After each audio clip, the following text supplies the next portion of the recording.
Right then, the Voge DS900X. So this is a £9,000 adventure bike with BMW DNA, let's say. It's got heated seats, cruise control, and honestly, it shouldn't make sense. But it kind of does.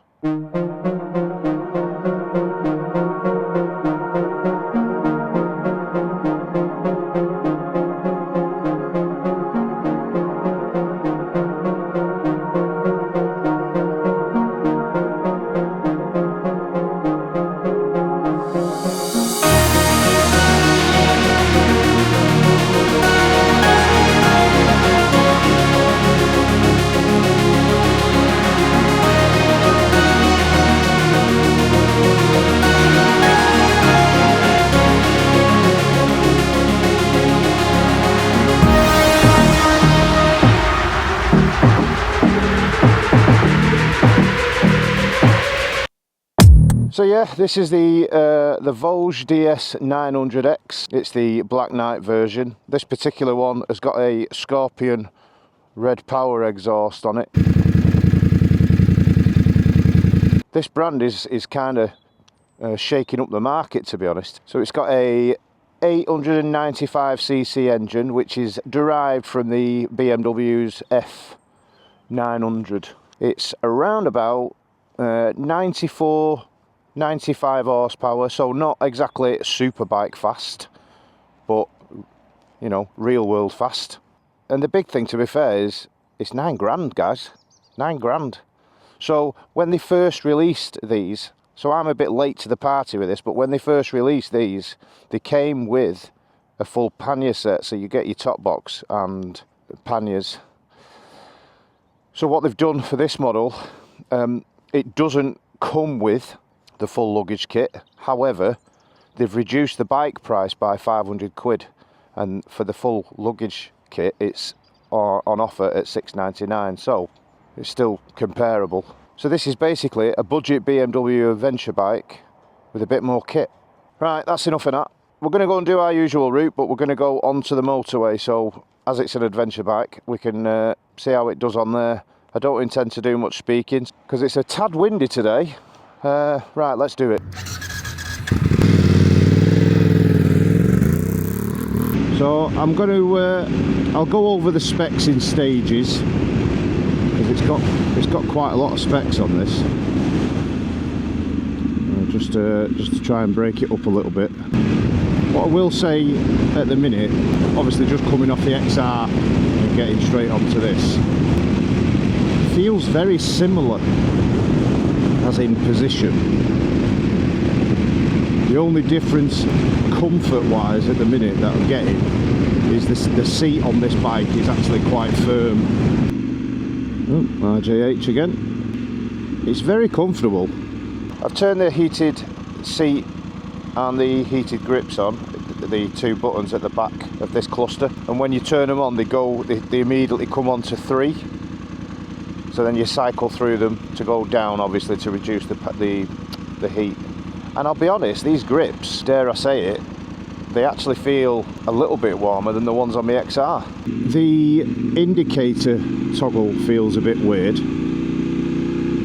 So whilst it works perfectly fine on a lot of bikes, when you slide them to the left or the right, or even depress them to cancel them, you get this little feel, don't you, that you can, like a confirmation feel, so that you know it's on and you know it's off. You don't get that on this. Right then, bloody hell, the motorway was awful. Thought I was going to get blown into Narnia. I'm going to break the specs up on this, so I'm going to keep pulling over just to go through it all. I don't want to do it all in one hit because there's loads, but you're getting a lot of bike for your money. You've got the KYB upside down forks. They're fully adjustable, as is the rear, and you've got easy access to do that. You've obviously got the Brembo brakes and Bosch cornering ABS. It's a keyless ignition. However, you do need the key for the petrol and for the, and for the seat. The key itself, just a bit of a, hang on, I've got no nails. Hang on.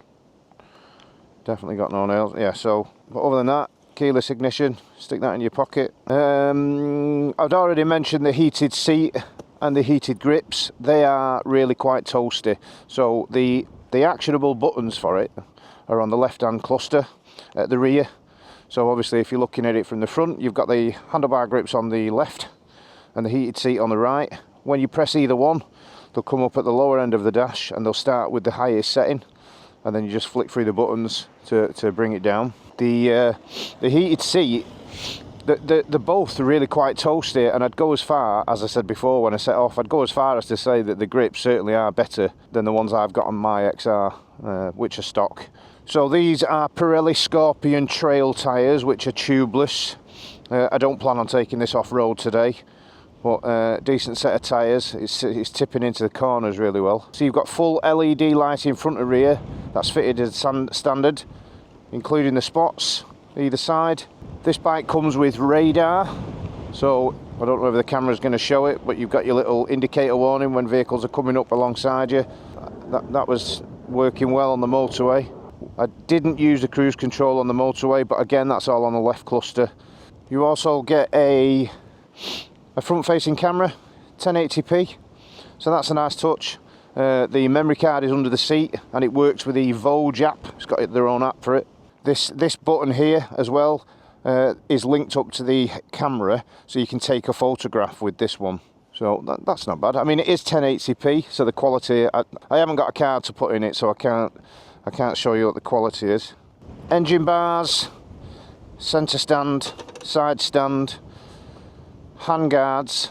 This screen is adjustable. If I can do it, there you go. And you can do it on the move. So I did it on the motorway on the move. Literally a pull up, push down.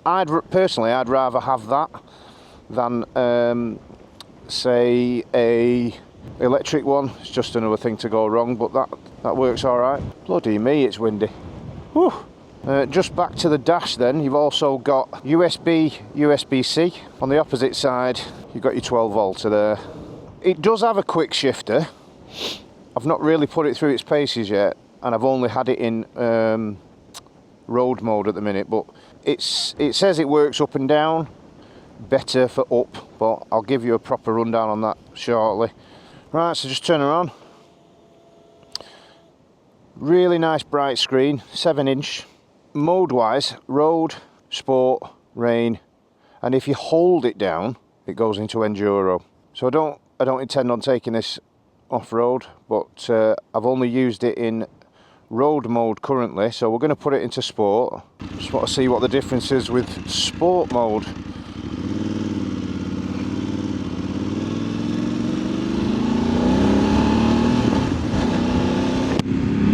Oh bloody hell, that's a massive difference.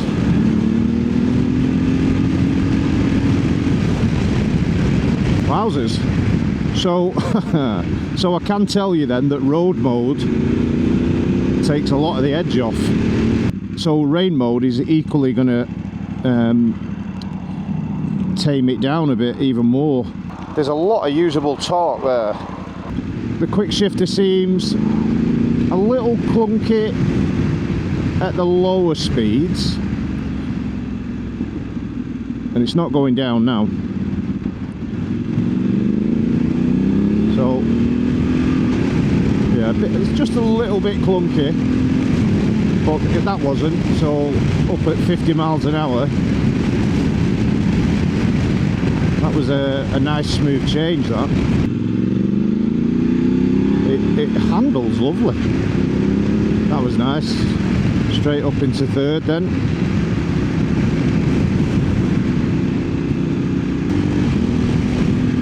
Yeah, that's nice and smooth on the quick shifter. That when you get it up through the rev range, very torquey. Right, so it does go down through the gears, not as smooth as going up, I must admit. These Scorpion tyres are quite impressive. It's giving me a lot of confidence. See if we can get an overtake on here. That's nice. Nice usable power, that. Going down through the quick shifter now, so it's better. It's certainly better at the higher ranges.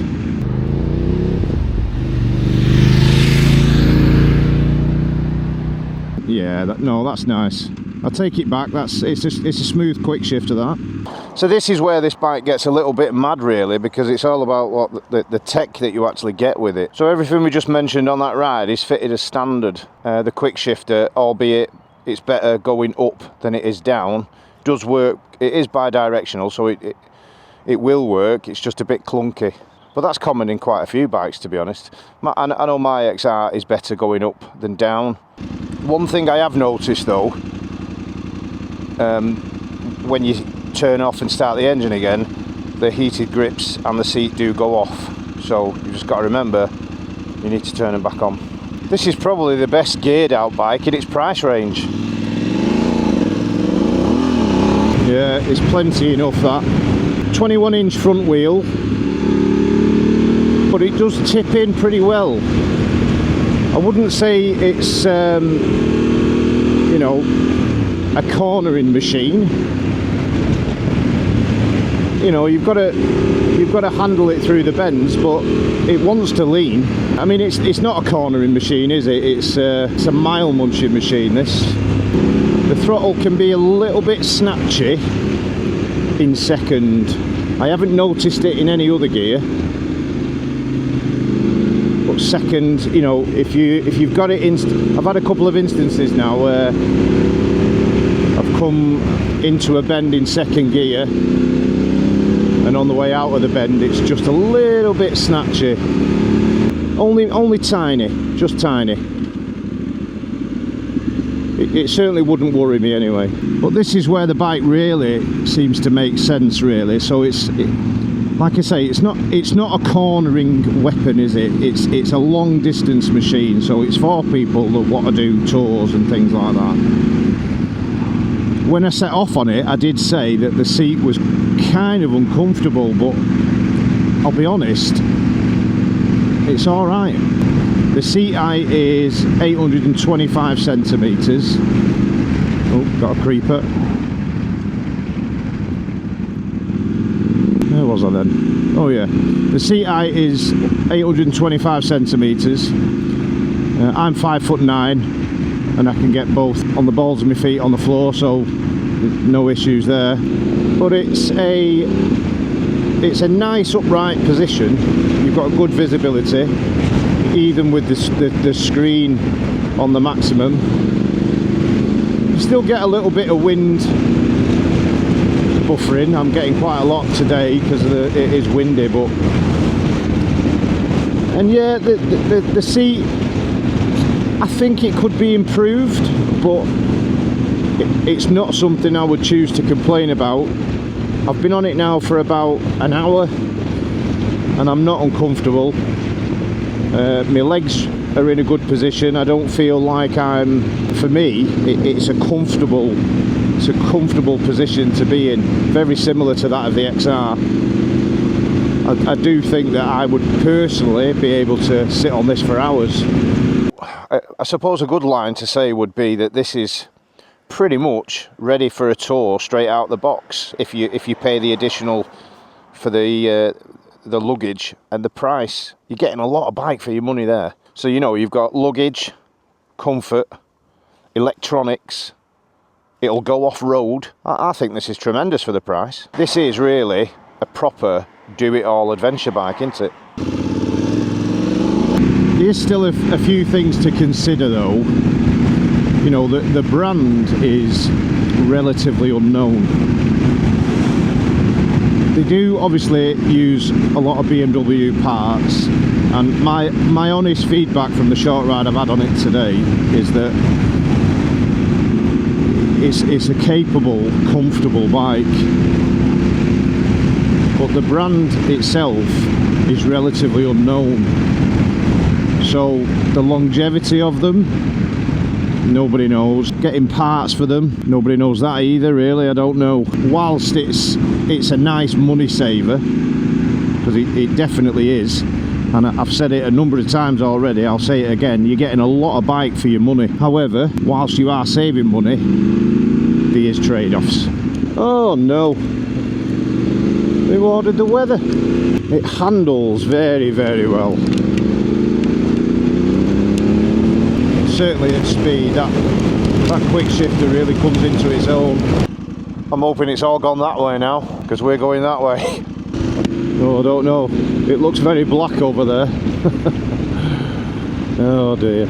As we got that little bit of a bout of rain, I figured I'd stick it into rain mode and see how it fared with that one, and as expected, it does take the edge off quite a lot. However, still capable, you know, still managed to get up to the speed limit in time. It just takes that little bit of an edge off, and what I did find is that it's not as snatchy in rain mode as it is in the others. But honestly, the amount of bike that you get for your money is insane, really. If you want the best adventure bike at the minute that's value for money, then this is hard to ignore.